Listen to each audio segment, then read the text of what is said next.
Alright guys, so I got a bunch of different wild updates here for y'all on the failed assassination of former President Donald J. Trump at his Pennsylvania rally over the weekend. I also got some breaking news here for y'all because literally as I was going to record this video, Trump announced who his vice presidential candidate is going to be. So I'm going to save that for the end of the video as a little bit of a surprise. It kind of ties into the updates that I'm getting to here, so let's just go ahead and jump into it. First off, we got a picture of the shooter himself. This is a picture from when he was in elementary school, I guess, or high school. This is from his high school graduation, and then this is from the day of the assassination attempt. His name is Thomas Matthew Crooks, and apparently he was pretty local to the area that the rally was being held at. Now, I don't know how much you could possibly glean from the pictures of what this guy looks like, but take that however you guys want to. Now here we get to some more interesting information. As posted here by Sock Done Left SDL, the known timeline of the shooter's politics, because obviously people are trying to figure out, was this guy a leftist? Was he a big Biden bro? Was he a pissed off Nikki Haley supporter? What are this guy's politics? Is he a far-right neo-Nazi who didn't think that Trump was Nazi enough? We're trying to figure out exactly what could have potentially been the motivation for this assassination attempt. So here we have, starting in January 2021, when he was 17 years old, he apparently donated to a progressive PAC through Act Blue, which is like the way that they facilitate the, donations to Democratic groups and organizations, right? So this is a little bit confusing because, as you can see from the next post, he then registered as a Republican. It looks like just months later in the same year, when he was 18 years old, registered as a Republican. Then in 2022, when he was 19, he voted as a Republican. And then, of course, he tried to kill Trump while wearing a right-wing gun YouTuber's t-shirt. Now, I've seen some conflicting reports on whether or not this particular YouTuber is right-wing or not. I don't really care either way. He was wearing a gun YouTuber's shirt. He voted as a Republican, he was registered as a Republican, but then you also have this sort of random donation when he was 17 and it was worth like $15 to Act Blue. Now, again, I don't know how much stock you could put into the donation. I've seen other people like Ryan Grimm talking about potentially he could have accidentally donated, potentially he could have, been scammed into donating, because that's how some of these groups work. They try to basically scam people out of their money to donate to political organizations. So I don't know how much stock to put into the donation, but from the rest of this, it definitely does seem, if we were to take a guess, that this guy was, in all likelihood, if we're going to put the political angle into this, a conservative. And there's more reporting here that I'll get to sort of back up that kind of thing. Now, we continue because I want to remind you guys of what the actual shooting looked like and just how close we were to seeing Trump basically get his head blown off on camera, okay? So here's the actual video, right? We're going to play a little bit of this beginning part here, and then I'll pause it at parts that I think are important. So this is going to be really quick. So we start here. He's giving his speech. I want you to take notice of when he leans his head slightly, and then now you start to see the gunshots. He takes a dive. Secret Service comes in, yada yada. He throws his fist up. You guys know how the rest went. I just want to emphasize this for a second in terms of how close this really was. If you go in slow motion here, you can see him looking in this direction. Potentially, I guess this is when Thomas was lining up his shot. Then he does this slight head turn right here, right? He turns his head at the last minute, and right there, see him turn his head, and then the gunshot fires, and it nicks his right ear. So we're talking about him turning his head just slightly like that could have potentially just saved his life. That's how close this shit was. Now, when I first watched the initial videos that were coming out a couple of days ago when I made my breaking video on this, just based on the sounds that I was hearing in the videos, my guess was that it was like a 22. I didn't think that it was going to be a real high caliber gun. It turns out that it was an AR, right? So this was not some, pokey gun. This was a real gun that if it had hit Trump directly in the head, it would have killed him. And it in fact did kill an audience member that was at this rally. And I believe it also bullet struck 2 other people who I think survived, at least as of right now. So we were this close, guys. This close. I mean, we're talking about millimeters. We are talking about a slight wind shift in the opposite direction. And this could be a completely different situation. So I just wanted to show you guys that video again, just to emphasize how insane this moment is. This is the first time that a president has been shot. At least, I guess, since Reagan? That was the last time? Here's another video, and this is interesting, because what you see here is people who were noticing that this guy, Thomas, was up on the roof, laying down in a prone position. You can see the butt of the gun right about there. And the people who are recording this video, I won't play it because the audio is all distorted and fucked up, but you can hear the people in this video trying to tell the police, there's a man on the roof with a gun. Over and over and over again. Apparently this went on for like multiple minutes where they were trying to communicate that there was a shooter who was on the roof. Okay, nothing was done in time. Okay, we continue. Because we also had this testimony from somebody who was on the ground at the time, and he describes how this all played out. Let's go ahead and listen to this real quick. He noticed the guy crawling, bear crawling up the roof of the building beside us, 50 feet away from us. So we're standing there, we're pointing at the guy crawling up the roof. And he had a gun, right? He had a rifle. A rifle. We could clearly see him with a rifle. Absolutely. Okay, right here on the roof. We can see him from right here. We see him. He's crawling. Pulled him off the stage. I'm pointing at him for 2-3 minutes. Secret Service is looking at us from the top of the barn. I'm pointing at that roof, just standing there like this. Up there for a couple of minutes. He was up there. You saw him up there for a couple of minutes. Absolutely. At least 3 to 4 minutes. And you were telling the police and the Secret Service? We were telling the police. We were pointing at him for the Secret Service, who were looking at us from the top of the barn. They were looking at us the whole time when we were standing by that tree. Could they see Binoculars. Him? Could they see him? Probably not, because the roof, the way the slope went, he was behind where they could see. But why is it? Obviously everyone, when the shooting started, everyone was very panicked. Did you see what happened to him at all? Oh, yeah, they blew his head off. Okay, sorry. Secret Service blew his head off. Okay, just be careful because we don't quite know who's watching, but you're pretty sure they shot the guy. Absolutely. Okay, well, they definitely did shoot the guy. Okay, we know that he was confirmed killed almost instantly after he began firing these shots, but that's pretty crazy, right? That you had multiple people, civilians, on the ground who were trying to tell the, police surrounding them that there was a man on the roof with a gun. And it looks like they weren't able to do anything in time. We'll circle back around because there's more reporting on that here in a second. Now, this is the best map that I've seen put out in terms of what the layout actually looked like. Here you can see, obviously, the shooter was killed. Again, he's dead on the roof right there. But you can sort of see the layout here. So this is where Trump was on screen right here in the center box. You can see this is where Thomas was, the shooter, and he had a pretty direct line of sight right here. Now, I believe the audience member who was killed was shot around this area. So he was also, unfortunately, directly in the line of sight. So he shoots at Trump from this range. It's about, as they say here, like 130 to 150 yards, it looks like. From what I've seen, I'm no pro shooter. I've shot a couple guns in my life, but nothing like this. From what I've heard and what I've seen, it seems like anybody with basic training on firing these kinds of rifles would be able to hit this kind of a shot. It seems like 130, 150 yards isn't really that far. So I don't know. We'll get to more reporting here in a second on this, but maybe this kid was just a bad shot. He didn't really know what he was doing.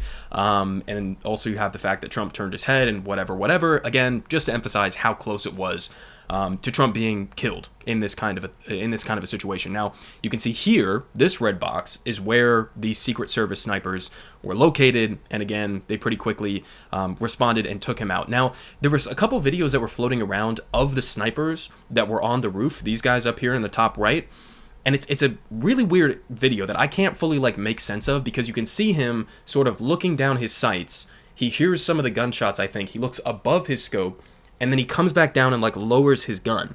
And so, based on what I've read, here's what it looks like may have happened, right? I'm putting a bunch of caveats in my commentary here because a lot of this is unconfirmed. We don't really know. But it looks like what could have happened is that the way that these kinds of security situations are set up with the Secret Service and the police is that there are multiple different stages of security. You have obviously the people in the immediate vicinity that you see, up here who ran up on stage and got surrounding Trump. They're sort of the close contact, immediate vicinity of the presidency. That's the short range security. Then you also have medium range security, and apparently that is mostly done by local law enforcement officials and sort of a hodgepodge of non-Secret Service law enforcement that's supposed to take care of that. And then you have the Secret Service snipers who are supposed to take care of the long-range threats. And apparently what happened, it looks like, is that these guys who are up on the roof had to sort of adjust and look downwards at where the shooter was, because they were sort of looking above him. They were scanning much longer distance than 130 yards. This, it seems like, was actually the area that was supposed to be covered by the local law enforcement. Now, again, there's a whole bunch going on here. We'll get to some reporting on the incompetence of the Secret Service here. Seems like that's been going back years and years and years, that they've had a bunch of, fuck-ups and scandals throughout recent history. It could also be like a lack of communication between the Secret Service and the local law enforcement officials. There's a bunch going on here, guys. We still haven't made full sense of it, but pretty insane. Pretty insane that you have Secret Service snipers right here, and then basically like the only building in the entire vicinity of the venue that could plausibly be used for this kind of an assassination attempt somehow was overlooked. Somehow they didn't manage to safeguard this building as a shooting location. I mean, it's just kind of wild, man. Like, there's not a lot going on here. It's not as if you're surrounded by, like, high-rise buildings or skyscrapers or anything like that where you got to guard, 10,000 windows. Like, this is the only other building that's in this surrounding area. And somehow he was able to climb his way onto the roof, lay down, have other people spot him, and then still get off the shots at the president, the former president. Pretty insane. Now, feeding into that same idea here, guys, here from ABC News, building where gunman was found was officer staging area. They say the building where gunman Thomas Crooks scrambled onto the roof and opened fire was the staging area for the local police tactical team doing overwatch of the crowd, two law enforcement officials told ABC News. Sources previously told ABC News that the building had been swept, but investigators are trying to determine whether roof access had been properly locked down. You don't say. Maybe you should look into that. I don't know. It seems like if this kid was able to jump on the fucking roof, lay down prone, and then take some shots, that maybe it wasn't properly locked down. I don't know. Maybe just a wild speculation there. They say the gunman gained roof access without a ladder. I don't know if he climbed up, what he did, according to a source briefed on the preliminary findings. We also have this here from the Associated Press, who reports that the gunman pointed a rifle at an officer who discovered him on the rooftop before the officer, quote, retreated down the ladder, and Crooks then quickly took a shot toward Trump. So I've seen this said elsewhere. I can't confirm this 100%, but if this is what happened, this is what, like Uvalde 2.0? You have a police officer who basically directly came gun to gun with this assassin and then just retreated. He just retreated. He just backed up. He was like, you know what? I got a family. I'm not willing to pick this fight right now. I guess take a couple shots at the former president. What? I'm sorry, what? This is crazy. This is insane. A police officer had a chance to directly confront him and chose to retreat. And then he basically was like, okay, it's now or never, laid down, took the shots at Trump. God damn, man. This is all just so genuinely almost unbelievable. So we have this as well from the Huffington Post. Explosive devices reportedly found in car and possibly home of the suspected Trump shooter. So apparently there were explosive devices that were found in his car. I don't know what he planned to do with that. I don't know why you would assume that if you were going to do something like this and take shots at the former president, that you would be able to walk back to your car. Don't see a scenario in which that's possibly going to play out, but apparently this is another layer of it. Now we also have this, in terms of getting into who the shooter was, according to people who knew him, trying to get closer to some sort of a motive. Here from The Guardian, they say, former classmate describes Trump rally gunman as definitely conservative. Definitely conservative. Okay? So again, there's a lot of speculation. Was it a Biden supporter? Was it a radicalized leftist or something like that? It looks like it was just a conservative. Now again, what were his motivations for doing this? Who knows? Who knows? Was he super far-right neo-Nazi who didn't think that Trump was going aggressive enough against Jewish people or something? I don't know. But it seems like he was, in the words of his former classmate here, definitely a conservative. They give another anecdote in this piece where they talk about apparently in like debate club or something, how whenever there were political questions that were posed to the class, you would have most people who are sort of on the liberal side, and this guy Thomas Crooks would always be on the conservative side, standing his ground in those positions. So according to everything that I've seen, it seems pretty definitive that this guy was, if anything, leaning on the conservative side. Now we also had this. This is not a joke, guys. This is real. Suspected Trump shooter was once rejected from high school rifle club, two former team members tell ABC, saying, quote, he was asked not to come back because of how bad a shot he was. You don't say. It was considered like dangerous, said one of his former teammates. He got rejected from the school rifle club. First off, why are we doing that? Why do we have school rifle clubs in the first place?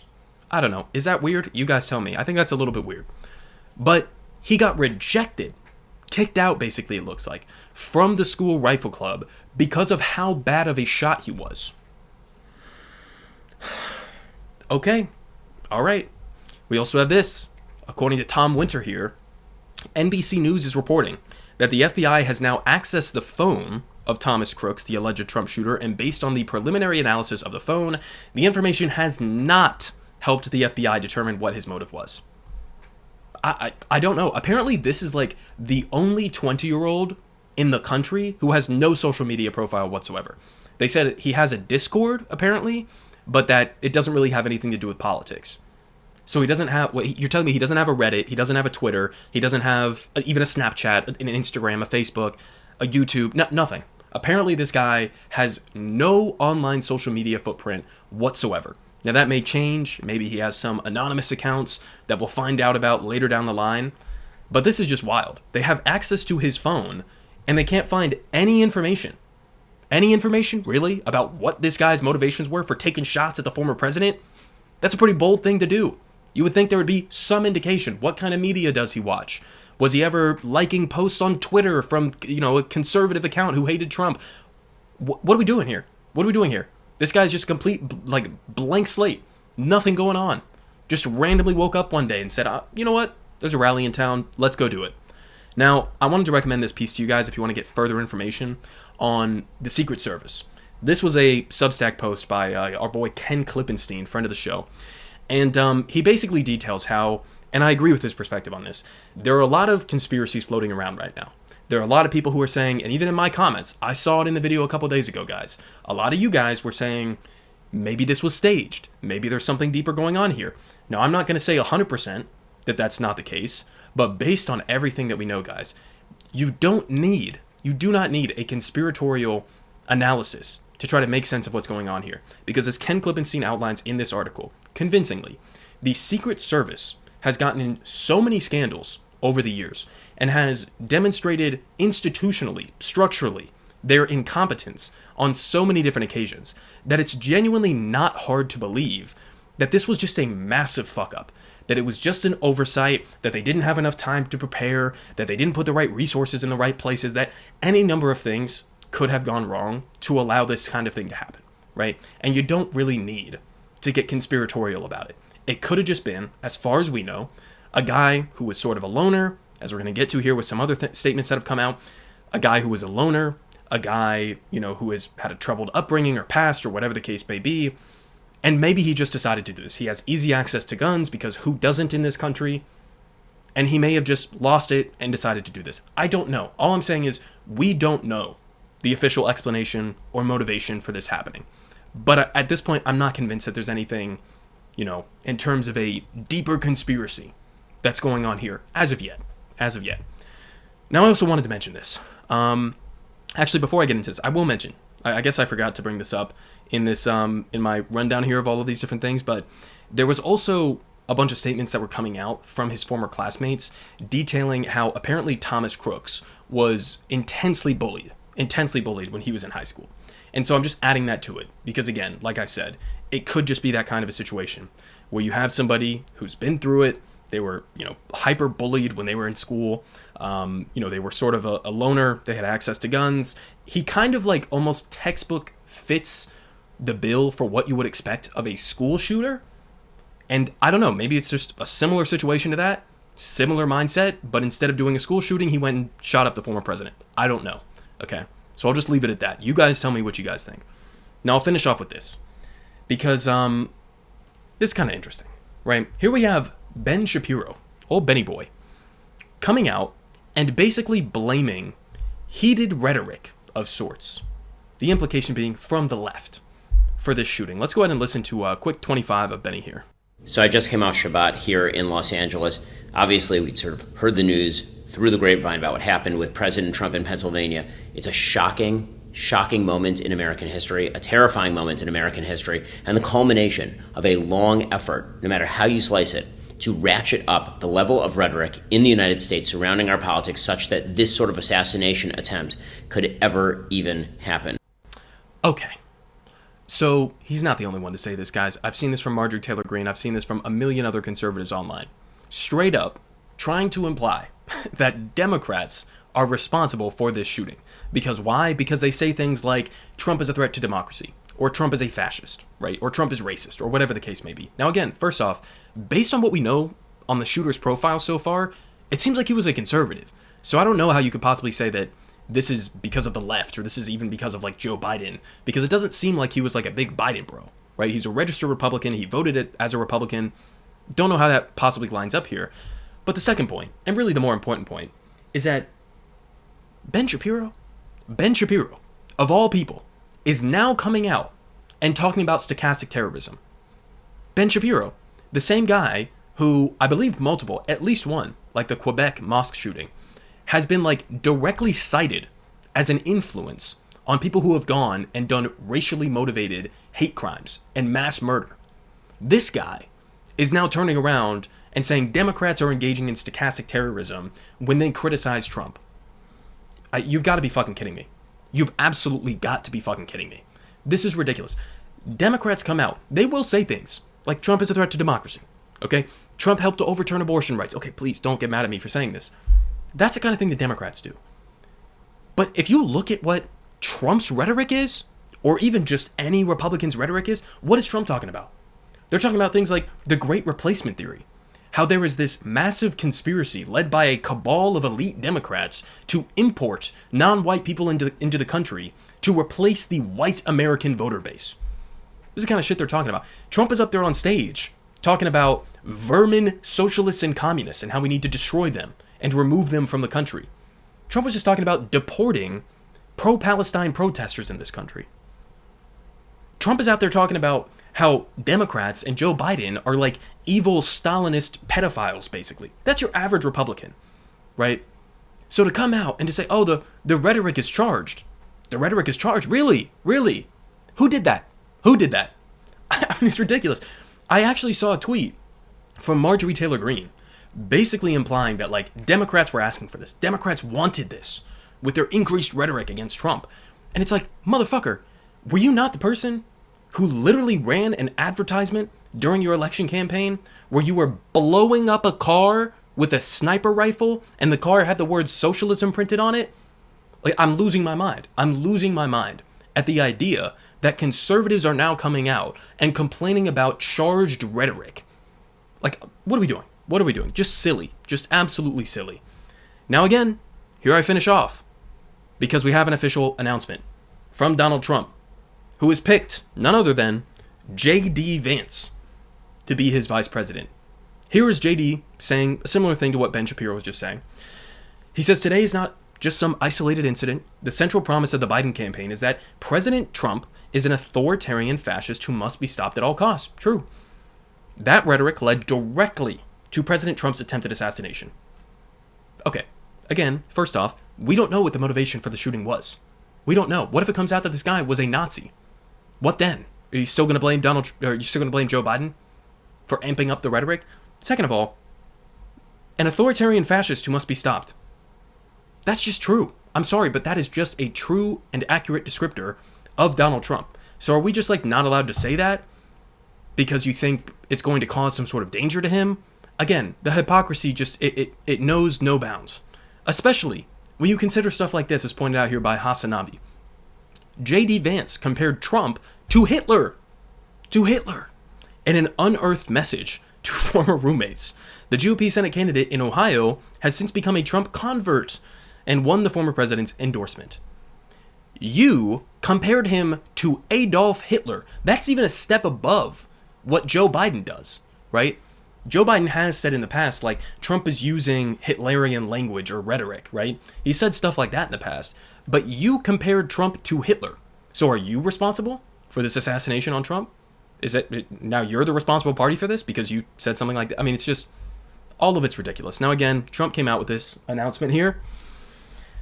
After lengthy deliberation and thought, and considering the tremendous talents of many others, I have decided that the person best suited to assume the position of Vice President of the United States is Senator JD Vance of the great state of Ohio. He says JD honorably served our country in the Marine Corps, graduated from Ohio State University in 2 years, summa cum laude, and is a Yale Law School graduate, where he was the editor of the Yale Law Journal, yada yada yada. He goes on, hardworking, women, men, country, successful, business, tech, finance, America. So, there you have it. Trump officially announcing his vice presidential candidate. It is JD Vance. Now, I'll also finish off by linking this post down below with Edinger Mentum, who I think broke down the potential VP picks for Trump. And he actually had, I believe, JD all the way down in like the F tier of this post. So I don't know if this is a great pick. There were some other ones that were being floated around, like Marco Rubio, who I genuinely believe that Trump only sort of like was floating around so that he could hurt him once again, and then he, tossed him to the side. You also have people like Doug Burgum was being floated.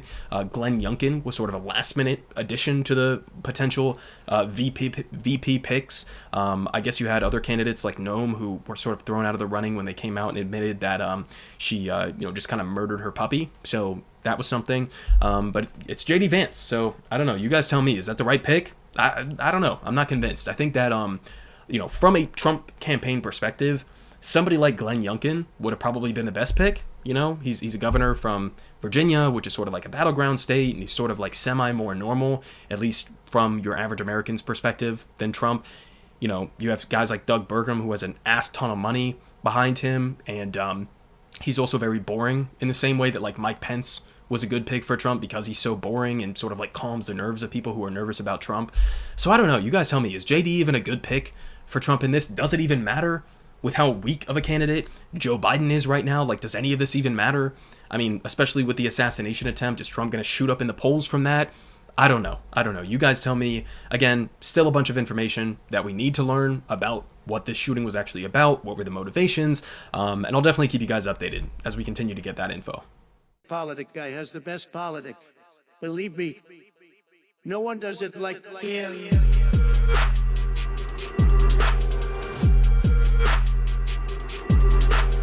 Believe me, everyone is saying